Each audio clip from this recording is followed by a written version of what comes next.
നിഖിലുണ്ട് നമുക്കൊപ്പം വിവരങ്ങളുമായിട്ട്. നിഖിലെ, എന്തോന്ന് നിഖിലെ ഇത് കണ്ടിട്ട് തന്നെ പേടിയാവുന്നത്, എന്താണ് സംഭവം? സേതു ഇതിപ്പോ ചിരിച്ചുകൊണ്ട് പറയണോ കരഞ്ഞുകൊണ്ട് പറയണോ എന്നറിയാത്ത ഒരു അവസ്ഥയിലാണ് ഉള്ളത്. കാരണം ഒരുപക്ഷെ തുടക്കത്തിൽ സേതു പറഞ്ഞല്ലോ, ഈ 100 പേരെ എടുത്താൽ അതിൽ 2 പേർ ചിലപ്പോൾ പാമ്പിനെ പേടിയില്ലാത്തവരായിരിക്കും, ബാക്കിയുള്ള ഒരുവിധപ്പെട്ട ആളുകൾക്കൊക്കെ പാമ്പിനെ പേടിയുണ്ടാവും എന്നൊക്കെ പറഞ്ഞല്ലോ.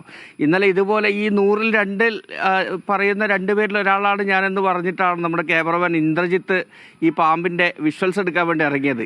അപ്പോൾ ആ സമയത്താണ് ഒരു പാമ്പ് അവിടെ വന്നത്. പാമ്പിനെ കണ്ടതോടുകൂടി ഇന്ദ്രജിത്ത് ഓടിയ ഓട്ടം, ഒടുക്കം ഇന്ദ്രജിത്തിനെ തിരിച്ചു കൊണ്ടുവന്ന് ബാക്കി കാര്യങ്ങളൊക്കെ ഷൂട്ട് ചെയ്യിക്കാൻ പെട്ട പാട് എനിക്കറിയാം. ഏതായാലും അത്തരത്തിലൊരു വലിയൊരു അവസ്ഥയിലൂടെ അവർ കടന്നു പോകുന്നു എന്നുള്ളതാണ് വലിയ രീതിയിലുള്ളൊരു ബുദ്ധിമുട്ട് ആ പ്രദേശത്ത് രൂപപ്പെട്ട് കഴിഞ്ഞിട്ടുണ്ട്. കാരണം ഈ രാവിലെ എഴുന്നേറ്റ് വീടിൻ്റെ വാതിൽ തുറക്കുന്ന സമയത്ത് വരാന്തയിൽ ഇങ്ങനെ ഒരു ഗസ്റ്റിനെ പോലെ വന്ന് നിൽക്കുന്നുണ്ടാവും പാമ്പ്. അല്ലെങ്കിൽ ഈ മുറ്റത്തേക്കൊന്ന് ഇറങ്ങിയാൽ ചിലപ്പോൾ ചെരുപ്പിടാൻ പോകുമ്പോൾ ചെരുപ്പിനടുത്ത് പാമ്പിനെ കാണാം. ഇങ്ങനെയൊക്കെയുള്ളൊരു വല്ലാത്തൊരവസ്ഥയിലാണ്. സേതു ഒന്ന് ആലോചിച്ച് നോക്കിയാൽ ബാത്റൂമിലേക്കൊക്കെ നമ്മൾ പോകുന്ന സമയത്ത് അവിടെ കയറുമ്പോൾ അതിനകത്തൊരു പാമ്പ്. അത് മാത്രമല്ല, ഈ പെരുമ്പാമ്പിൻ്റെ ഈ തൊലിപ്പുറത്തുള്ള ഒരു ഡിസൈൻ ഉണ്ടല്ലോ, അതൊക്കെ കാണുന്ന സമയത്ത് തന്നെ ആളുകൾക്ക് പേടിയാകും. അപ്പോൾ ഇതിനെയൊക്കെ എങ്ങനെ അതിജീവിക്കും എന്നുള്ളൊരു ആശങ്കയും ഭയവും ഒക്കെ ആ പ്രദേശത്തുള്ളവർക്കുണ്ട്. മറ്റൊരു കാര്യം എന്ന് പറയുന്നത്, ഇത് ഈയൊരു വർഷത്തെ മാത്രം കാര്യമല്ല. കഴിഞ്ഞ 2 വർഷമായിട്ട് സമാന രീതിയിൽ ഇങ്ങനെ 40-ഉം 50-ഉം ഒക്കെ പാമ്പുകളെയാണ് ഈ ഒരു മഴ തുടങ്ങുന്ന ഈ ഒരു ജൂൺ മാസത്തെയൊക്കെ ഒരു സീസണിൽ അവിടെ നിന്ന് പിടികൂടുന്നത് എന്നുള്ളതാണ്. ഏതായാലും മറ്റൊരു കാര്യം, അവിടെയുള്ള നാട്ടുകാർ ഈ ഒരു ആശങ്കയ്ക്കിടയിലും അവർ തമാശയായി പറഞ്ഞത്, ഞങ്ങളൊക്കെ ഇപ്പോൾ പാമ്പ് ത്തിൽ എക്സ്പേർട്ടായി കഴിഞ്ഞു എന്നുള്ളതാണ്. കാരണം ഈ ഓരോ പാമ്പിനെ കാണുമ്പോഴും ഈ റെസ്ക്യൂർമാരെ അല്ലെങ്കിൽ വനംവകുപ്പിന്റെ ഉദ്യോഗസ്ഥരെ വിളിച്ചു വരുത്തുക എന്നുള്ളത് അത്ര നടക്കുന്ന കാര്യമല്ലല്ലോ. അവർ വരുന്നത് വരെ കാത്തുനിന്ന ഈ പാമ്പ് എന്തായാലും ആരെയും കാത്തുനിൽക്കില്ല. ഈ വിഷയത്തിൽ ഈ വനംവകുപ്പ് എന്തെങ്കിലുമൊക്കെ പറയുന്നുണ്ടോ? ഇതെന്തായിരിക്കും ഇങ്ങനെ ഈ നിരന്തരം ഈ ഭാഗത്തേക്ക് പാമ്പ് വരുന്നതും ഇത്രയേറെ പാമ്പും കുട്ടികളെ കാണുന്നതൊക്കെ എന്താണെന്ന്? സേതു, അതിന് വനംവകുപ്പ് അവിടെ എത്തിയിരുന്നു, കാര്യങ്ങളൊക്കെ നിരീക്ഷിക്കുകയും ചെയ്തു. അതിനുശേഷം അവർ പറയുന്നത്, ഈ ഒരു പെരുമ്പാമ്പ് ഒരു തവണ മുട്ടയിട്ടാൽ അതിൽ 100ഓളം മുട്ടകൾ ഉണ്ടാകുന്നതാണ്.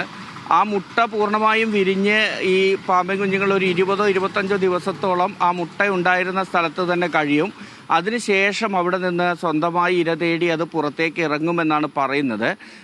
ഒരു സാധ്യത, കാരണം ഇത് അത്ര ഒരു വനപ്രദേശത്തോട് ചേർന്ന മേഖലയൊന്നുമല്ല, ചില കുറ്റിക്കാടുകളും ഒക്കെ ഉണ്ടായിരുന്നു അവിടെ. അതിനടുത്തുള്ള ഒരു പ്രദേശത്ത് കാടൊക്കെ വെട്ടിത്തെളിച്ച് അവിടെ ചില സംരംഭങ്ങളൊക്കെ വരാൻ പോകുന്നുണ്ട്. അപ്പോൾ അതിൻ്റെ ഭാഗമായിട്ട് ഈ കാടൊക്കെ വെട്ടിത്തെളിച്ച് വൃത്തിയാക്കിയിട്ടുണ്ടായിരുന്നു കഴിഞ്ഞ ദിവസങ്ങളിൽ. അപ്പോൾ നാട്ടുകാർ സംശയിക്കുന്ന ഒരു കാര്യം, ആരെങ്കിലും പിടികൂടിയ പെരുമ്പാമ്പിനെ അവിടെ കൊണ്ട് ഉപേക്ഷിക്കുകയും 1-2 പെരുമ്പാമ്പുകൾ ഉണ്ടായിരുന്നിരിക്കാം, പിന്നീട് അവ ഇണചേരുകയും അവിടെ മുട്ടയിടുകയും അതിനുശേഷം അവിടെ നിന്ന് വരുന്നതാണ് എന്നൊരു സംശയമാണ് ഇപ്പോൾ ഏതായാലും ഉള്ളത്.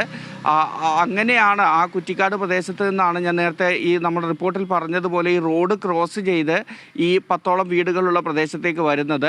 ഈ പാമ്പുകൾ നമുക്ക് ഏത് ജീവനായാലും വിലപ്പെട്ടതാണല്ലോ. അപ്പോൾ ഈ റോഡ് ക്രോസ് ചെയ്ത് വരുന്ന സമയത്ത് വാഹനങ്ങൾ കയറി പാമ്പുകൾ ചാകുന്ന അത്തരമൊരു കാഴ്ച കൂടിയുണ്ട്. നമ്മുടെ ദൃശ്യങ്ങളിൽ തന്നെ അതുണ്ടായിരുന്നു. നമ്മൾ ഇന്നലെ ഈ വാർത്ത ചിത്രീകരിക്കുന്ന സമയത്തും അക്കാര്യങ്ങൾ കാണാനുണ്ടായിരുന്നു. ഏതായാലും വനംവകുപ്പ് നാട്ടുകാരോട് പറഞ്ഞിരിക്കുന്നത് പേടിക്കേണ്ട കാര്യമൊന്നുമില്ല, കുറച്ചൊരു ജാഗ്രത കാണിച്ചാൽ മതി എന്നുള്ളതാണ്. ഈ കാര്യത്തിൽ എങ്ങനെയാണ് നിഖിലെ പേടിക്കാതിരിക്കുന്നത്? പാമ്പിനെ കണ്ട് എങ്ങനെ നമ്മൾ ജാഗ്രത വലിച്ചിരിക്കും?